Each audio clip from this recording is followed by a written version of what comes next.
नमस्कार, DD news पर आप सभी दर्शकों का स्वागत है। मैं हूं साइमा खान। नजर डाल लेते हैं सबसे पहले हेडलाइंस पर। मिशन बिहार पर अमित शाह पटना में प्रबुद्ध जन सम्मेलन में लिया हिस्सा। सारण जिले के तरैया के चुनावी जनसभा में जंगल राज पर किया वार। कहा कि 14 नवंबर को चौथी महादिवाली मनाने का मिलेगा मौका। प्रधानमंत्री नरेंद्र मोदी की श्रीलंकाई पीएम हरिणी अमरसूरिया से मुलाकात। शिक्षा, महिला सशक्तिकरण और नवाचार पर हुई चर्चा। विकास सहयोग और मछुआरों के कल्याण पर भी हुआ विचार विमर्श। आदि कर्मयोगी अभियान पर हुए राष्ट्रीय सम्मेलन में राष्ट्रपति द्रौपदी मुर्मू हुई शामिल। कहा कि जनजातीय समुदाय की सार्थक भागीदारी से होगा देश का कल्याण।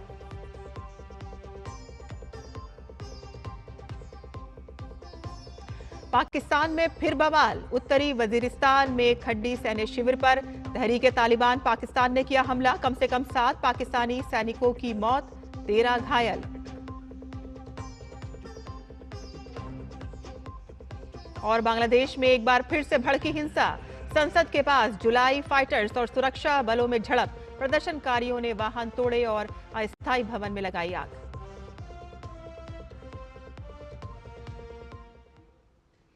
और अब समाचार विस्तार से।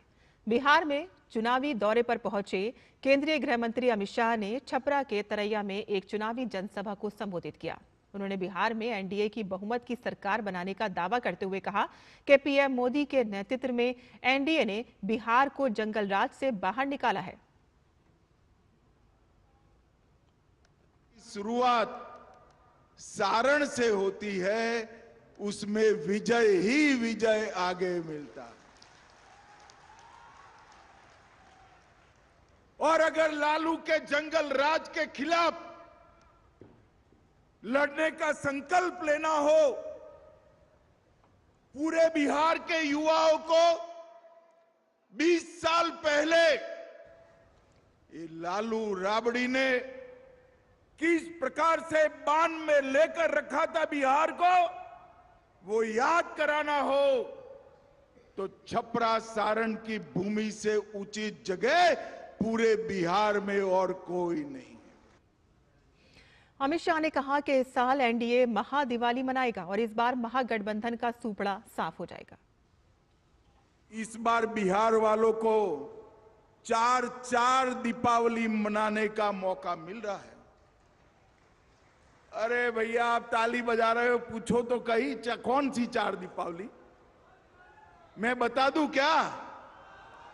देखो, पहली दीपावली जब प्रभु श्री राम वनवास समाप्त कर अयोध्या लौटे थे, वो दीपावली कुछ दिनों के बाद आएगी जो आप मनाएंगे। दूसरी दीपावली अभी अभी समाप्त हो गई। बिहार की हर जीविका दीदी के अकाउंट में नीतीश जी और मोदी जी ने 10,000 रुपया जमा करा दिया है। 10,000 रुपया। छठ मैया की पूजा और दीपावली के दिन बिहार की माताओं बहनों को उनके अकाउंट खाली न रहे, इसकी व्यवस्था करी। तीसरी दीपावली जीएसटी के हर चीज जो हम सब के लिए उपयोगी हो, ऐसे 395 चीजों में जीएसटी का टैक्स 5%, 5% और 0%, 0% करने का काम नरेंद्र मोदी जी ने किया।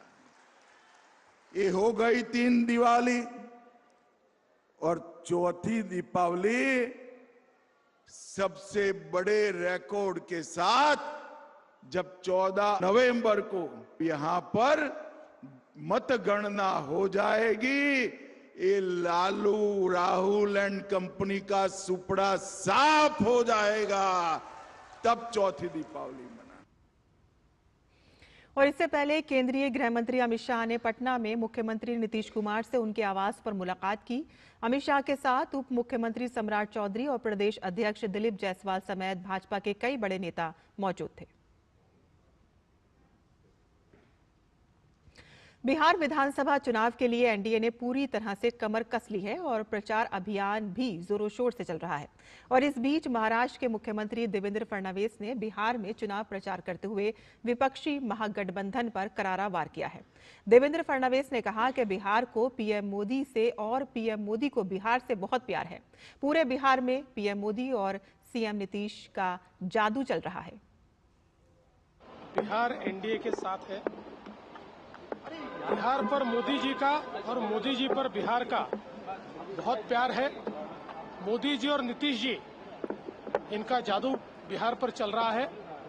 और ये जो हमारा एनडीए है, चिराग पासवान जी है, मांझी जी है, उपेंद्र कुशवाहा जी है, ये सब मिलकर एक बहुत अच्छी जीत बिहार में दर्ज करेंगे, ऐसा मुझे विश्वास है। और बिहार में पहले चरण के मतदान को लेकर प्रचार अभियान में एनडीए ने पूरी ताकत झोंक दी है। उत्तराखंड के मुख्यमंत्री पुष्कर सिंह धामी ने राज्य में एनडीए प्रत्याशियों के समर्थन में एक जनसभा को संबोधित किया और नीतीश सरकार द्वारा किए गए कामों की तारीफ की। उन्होंने सरकार की नीतियों का जिक्र करते हुए लोगों से समर्थन करने की अपील की। बिहार में जहां पटना हवाई अड्डे पर एक आधुनिक टर्मिनल का निर्माण हो गया है, दरभंगा में नए हवाई अड्डे का निर्माण किया जा रहा है। निर्मित रूप से वहां हवाई सेवाएं आम जन के लिए सुलभ हो, उसके प्रयास किए जा रहे हैं। इसके साथ ही 1400 करोड़ रुपए की लागत से अत्याधुनिक बिहटा में हवाई अड्डे का निर्माण कार्य भी प्रगति पर है। ये सभी योजनाएं बिहार के परिदृश्य को बदल रही हैं, बल्कि रोजगार और उद्यमिता के नए अवसरों का भी सृजन कर रही हैं। भाइयों बहनों, आधुनिक भारत के निर्माण के साथ साथ आज प्रधानमंत्री मोदी जी के नेतृत्व में गरीब कल्याण के लिए भी अंत्योदय के लक्ष्य को लेकर अनेक योजनाएं आगे बढ़ाई जा रही हैं। विधानसभा चुनाव के लिए बिहार में चल रही गहमागहमी के बीच कांग्रेस सांसद अखिलेश प्रसाद सिंह ने महागठबंधन के मुख्यमंत्री पद के चेहरे को लेकर एक बयान दिया है। उन्होंने कहा कि कोई और विकल्प नहीं है, तेजस्वी यादव ही महागठबंधन के मुख्यमंत्री पद के चेहरे होंगे और अभी सीटों का बंटवारा हो रहा है। सीएम फेस तेजस्वी प्रसाद यादव हैं, उसमें कहाँ कोई दो राय हो सकती। सीटों का बंटवारा सब अंदर अंदर काम तो चल ही रहा है, तब वही विवाद है, उस विवाद को आप लोग इधर ले आते हैं। आप लोगों में असली विवाद, हम लोगों में कोई विवाद नहीं। केंद्रीय मंत्री अमित शाह आज पटना के ज्ञान भवन में आयोजित प्रबुद्ध जन सम्मेलन में शामिल हुए और इस दौरान केंद्रीय मंत्री ने महागठबंधन और लालू यादव के 15 साल के कार्यकाल को जंगल राज बताते हुए कहा कि बिहार एक समृद्ध राज्य हुआ करता था, लेकिन राजद के शासनकाल में राज्य को हर मोर्चे पर पीछे कर दिया। केंद्रीय मंत्री ने कहा कि बिहार में आजादी के समय जो भी बड़े उद्योग लगे थे, वो धीरे धीरे इनके जंगल राज में बिहार छोड़कर जाने लगे।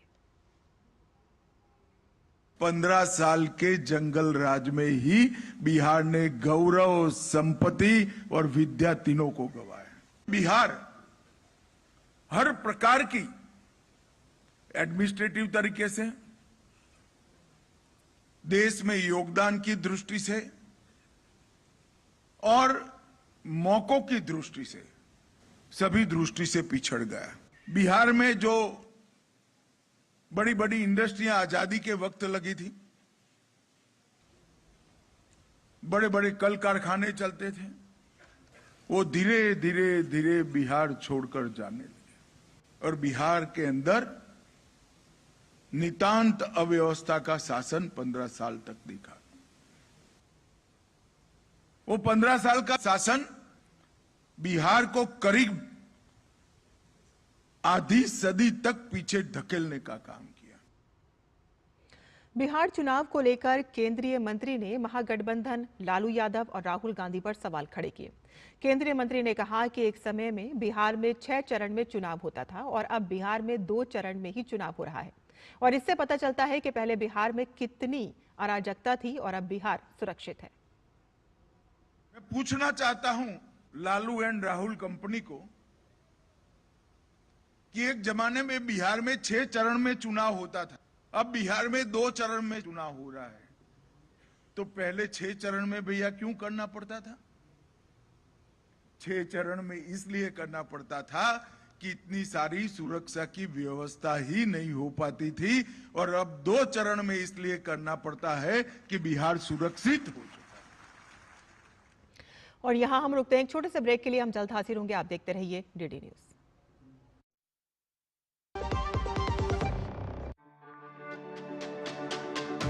मेरी पसंद, मेरी पसंद, मेरी पसंद, मेरी पसंद, हमारी पसंद, हम सबकी पसंद। मजबूत देश का मजबूत सरिया हो गया स्टील। और ब्रेक के बाद आपका फिर से स्वागत है। गुजरात में भूपेंद्र पटेल सरकार की नई कैबिनेट ने आज शपथ ली। गांधीनगर के महात्मा मंदिर में आयोजित भव्य समारोह में राज्यपाल आचार्य देवव्रत ने नई मंत्रियों को पद और गोपनीयता की शपथ दिलाई। मुख्यमंत्री भूपेंद्र पटेल की अगुवाई में गठित इस नई कैबिनेट में 20 से अधिक विधायकों ने मंत्री पद की शपथ ली। नए मंत्रिमंडल में पुराने और नए चेहरों का संतुलित मिश्रण देखने को मिला। बीजेपी ने इस फेरबदल के जरिए युवा जोश और अनुभवी नेतृत्व का संतुलन साधने की कोशिश की है और साथ ही जाति और क्षेत्रीय समीकरणों का भी ध्यान रखा गया है। हर्ष भाई सांघवी ने सबसे पहले शपथ ली। उन्हें गुजरात सरकार का उप मुख्यमंत्री बनाया गया है। करीब 7,000 लोगों की मौजूदगी में हुआ ये समारोह गुजरात की राजनीति में नई दिशा और नई ऊर्जा का प्रतीक बन गया है। श्रीलंका की प्रधानमंत्री डॉक्टर हरिणी अमरसूरिया भारत के दौरे पर हैं। हरिणी अमरसूरिया ने आज नई दिल्ली में प्रधानमंत्री नरेंद्र मोदी से मुलाकात की और इस मौके पर प्रधानमंत्री ने कहा कि उनकी यात्रा ऐतिहासिक और बहुआयामी भारत श्रीलंका संबंधों को नई गति प्रदान करेगी। बातचीत के दौरान पीएम मोदी ने इस वर्ष अप्रैल में श्रीलंका की अपनी राजकीय यात्रा का भी जिक्र किया, जिसमें उन्होंने राष्ट्रपति अनुरा कुमारा दिसानायका के साथ सहयोग के सभी क्षेत्रों पर उपयोगी चर्चा की थी। बैठक के दौरान दोनों नेताओं ने शिक्षा, प्रौद्योगिकी, नवाचार, विकास सहयोग और हमारे मछुआरों के कल्याण सहित कई क्षेत्रों में सहयोग को मजबूत करने के उपायों पर चर्चा की। भारत और श्रीलंका के बीच विशेष संबंधों पर प्रकाश डालते हुए प्रधानमंत्री मोदी ने दोनों देशों की साझा विकास यात्रा में साथ मिलकर काम करने की भारत की प्रतिबद्धता की पुष्टि की।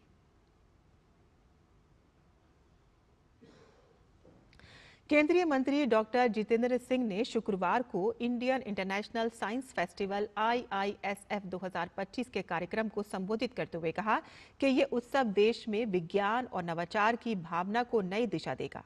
डॉक्टर जितेंद्र सिंह ने अपने संबोधन में बताया कि ये आयोजन न केवल वैज्ञानिक अनुसंधान को आगे बढ़ाने का माध्यम है, बल्कि ये देश की आत्मनिर्भरता और आर्थिक विकास से भी गहराई से जुड़ा हुआ है। उन्होंने कहा कि ये एक विस्तृत श्रेणी का अध्ययन है जिसमें क्लाइमेट, ओशियन लेवल और विभिन्न पर्यावरणीय कारक शामिल होंगे। अर्थव्यवस्था की दृष्टि से भी ये महत्वपूर्ण है क्योंकि इसमें खनिज, धातु, जैव विविधता और मत्स्य क्षेत्र जैसे विषय आत्मनिर्भर भारत के निर्माण में योगदान देंगे। रवि जैसा में बता रहे थे, उसी का एक्सटेंशन है आपका भी प्रश्न। ये जो डीप ओशन मिशन है ये उसको भी डेडिकेट करेगा, because this is a large canvas. उसमें स्टडी ऑफ क्लाइमेट भी आएगा, ओशन लेवल्स भी आएगा, the various factors contributing to this. इन्होंने चूंकि ज्यादा उल्लेख किया अर्थव्यवस्था की दृष्टि से, तो ब्लू इकोनॉमी में minerals, mines, metals, biodiversities, fisheries जो हमारी आत्मनिर्भरता का भी एक जरिया बनेगी और एक्सपोर्ट का भी। नई दिल्ली स्थित विज्ञान भवन में आदि कर्मयोगी अभियान का आयोजन किया गया और इस कार्यक्रम में राष्ट्रपति द्रौपदी मुर्मू मुख्य अतिथि के रूप में शामिल हुई। राष्ट्रपति ने आदि कर्मयोगी अभियान के अंतर्गत सर्वश्रेष्ठ प्रदर्शनकर्ताओं को सम्मानित किया और इस अवसर पर द्रौपदी मुर्मू ने कहा कि इस कार्यक्रम का उद्देश्य प्रत्येक आदिवासी को आत्मनिर्भर बनाना है और साथ ही राष्ट्र के विकास में आदिवासी अपने महत्वपूर्ण भूमिका निभाने में भागीदार बने। राष्ट्रपति द्रौपदी मुर्मू ने कहा कि देश भर में आदिवासी केंद्र स्थानीय शासन को मजबूत करने में अपना योगदान दे रहे हैं। उन्होंने कहा कि आदिवासियों की प्रगति के साथ ही उनकी संस्कृति और परंपरा पर खास ध्यान दिया जा रहा है। हमारे आदिवासी समुदाय के ज्ञान और प्रकृति के प्रति प्रेम का सम्मान भी निहित है। देश भर में आदि सेवा केंद्र की स्थापना स्थानीय शासन को मजबूत करने की दिशा में एक महत्वपूर्ण कदम है। ये केंद्र सिंगल विंडो फैसिलिटी सेंटर्स के रूप में कार्य करते हैं। मुझे ये जानकर बहुत खुशी हो रही है कि प्रगति के साथ साथ जनजातीय समाज की संस्कृति, परंपराओं और ज्ञान के संरक्षण पर भी ध्यान दिया जा रहा है। आदि संस्कृति जैसे पहल ये दिखाती है कि सांस्कृतिक पहचान और आर्थिक प्रगति दोनों ही विकास के पूरक स्तंभ है। केरल के प्रसिद्ध सबरीमाला मंदिर से सोने की चोरी के मामले में विशेष जांच टीम ने मुख्य आरोपी उन्नी कृष्णन पोट्टी को गिरफ्तार कर लिया है। एसआईटी ने तिरुवनंतपुरम स्थित अपराध शाखा कार्यालय में 14 घंटे से ज्यादा की पूछताछ के बाद पोट्टी को गिरफ्तार कर लिया। बेंगलुरु के उद्योगपति पोट्टी को गुरुवार को तिरुवनंतपुरम के पास पुलिटमठ स्थित उनके घर से गिरफ्तार किया गया। एसआईटी ने पोट्टी को अदालत के सामने पेश किया, जिसमें अदालत ने आरोपी को 13 दिन की हिरासत दी और रन्नी की एक स्थानीय अदालत ने शुक्रवार को मामले में मुख्य आरोपी उन्नी कृष्णन पोट्टी को 30 अक्टूबर तक हिरासत दी है। और गौरतलब है कि एसआईटी 2 संबंधित मामलों की जांच कर रही है, जिसमें द्वारपालक की मूर्तियों से सोना गायब होना और श्रीकोविल दरवाजे के फ्रेम से सोना गायब होना शामिल है। पोट्टी दोनों मामलों में मुख्य आरोपी है और साथ ही टीडीबी के कुछ अधिकारी और 2019 बोर्ड के सदस्य भी हैं और उसे गुरुवार को तिरुवनंतपुरम के पास पुलिमठ स्थित उसके घर से गिरफ्तार किया गया। रायबरेली में 2 अक्टूबर को युवक हरिओम वाल्मीकि की पीट-पीट कर हत्या के बाद राहुल गांधी पीड़ित परिवार से मिलने रायबरेली पहुंचे थे और जिसके बाद राजनीति गर्मा गई है। अब राहुल गांधी के इस दौरे पर उत्तर प्रदेश सरकार में मंत्री असीम अरुण ने भी निशाना साधा। असीम अरुण ने राहुल गांधी के इस दौरे को राजनीतिक पर्यटन बताया। उन्होंने कहा है कि मामले में 21 लोग नामजद हुए हैं, जिसमें लगभग सभी लोगों की गिरफ्तारी की गई है। एक एनकाउंटर भी हुआ है। असीम अरुण ने आगे कहा है कि पीड़ित परिवार के लिए मासिक आय का भी प्रबंध योगी सरकार द्वारा किया गया है। राहुल गांधी जी का ये राजनीतिक पर्यटन है, पॉलिटिकल टूरिज्म है। ये गंभीर घटना हुई, उसको बहुत गंभीरता से योगी जी ने लिया। स्वर्गीय हरिओम जी की हत्या हुई, सामूहिक हत्या हुई और उसमें 21 लोग नामजद हुए और लगभग सारे लोगों की गिरफ्तारी इसमें की गई है। एक एनकाउंटर भी इसमें हुआ। पूरे परिवार को तत्काल न्याय दिया गया और आगे भी कानूनी सजा दी जाए उसके प्रबंध किए गए। लेकिन यही तो हम नहीं रुके हैं।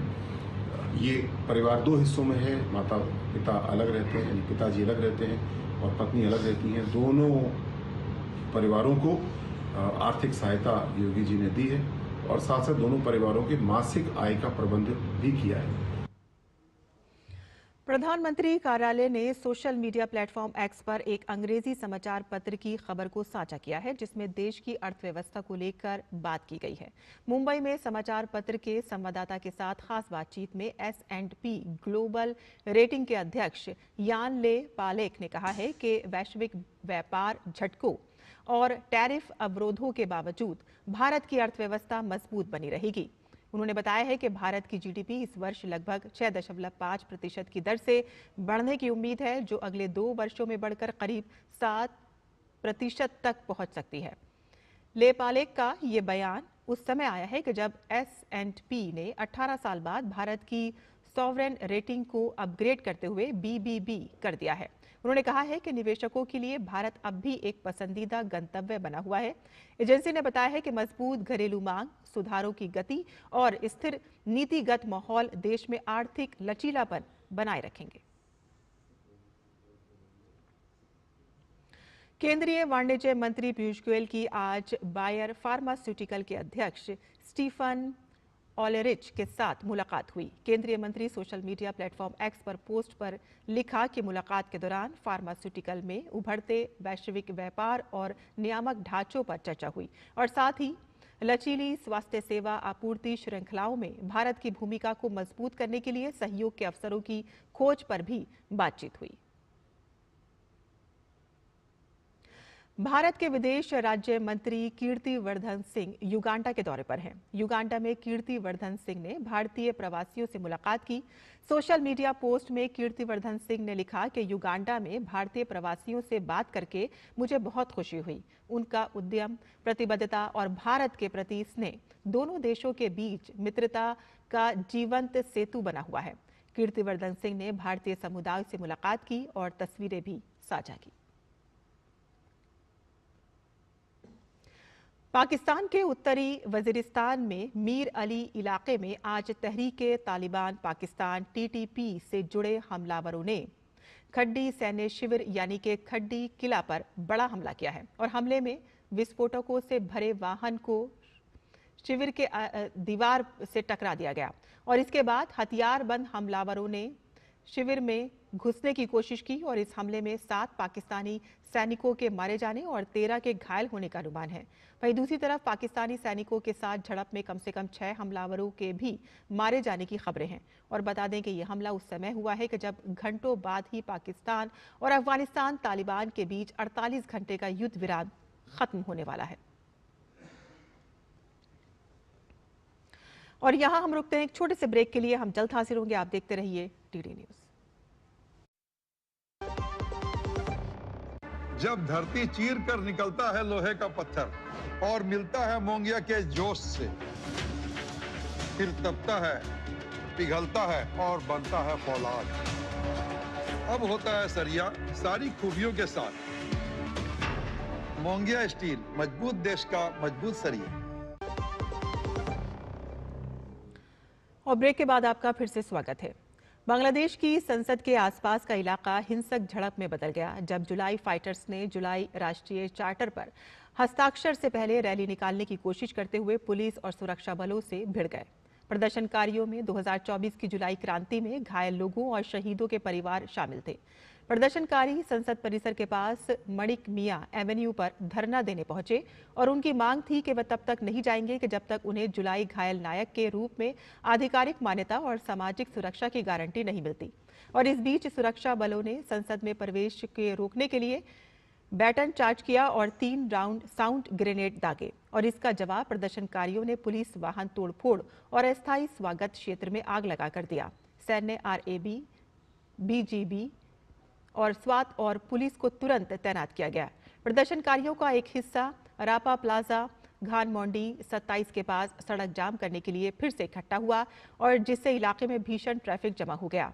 ये घटनाक्रम जुलाई नेशनल चार्टर के हस्ताक्षर समारोह से कुछ घंटे पहले हुआ जिसमें चीफ एडवाइजर मोहम्मद यूनुस की उपस्थिति तय थी।